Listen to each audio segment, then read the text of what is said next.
So may buntag dahil guys no, diri dapita gipangutanat si ma'am og unsay ganap sa iyang palaro. So damang lanto-lanto lang may dinidinson o ginipunsalan.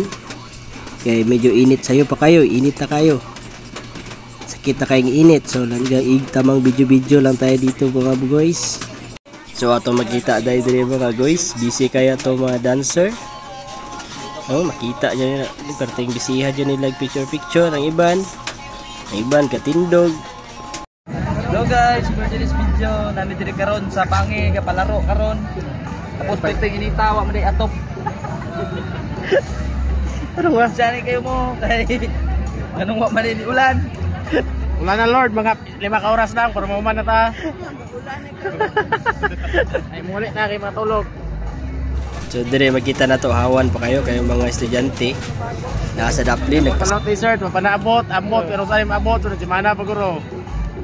Ako nimplate pa lang ang naa, magupat ka bulan na.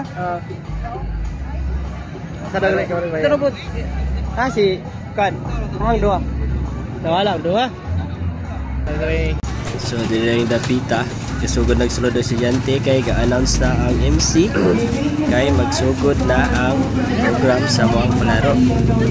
Kita na to diri karon, daghang estudyante na nulod ug labay kay Ismail kay videohan daw sila.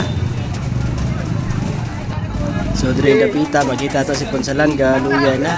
Way na sing kusog, ayan season diri kang isi-isi na ipikto guro sa kulang tulog. Guys, kamo lang di mo sabot ani mataani. Kay daw kulang ini sa kaot. Gangisi na tara sa iya. Nahuya. Aray ko.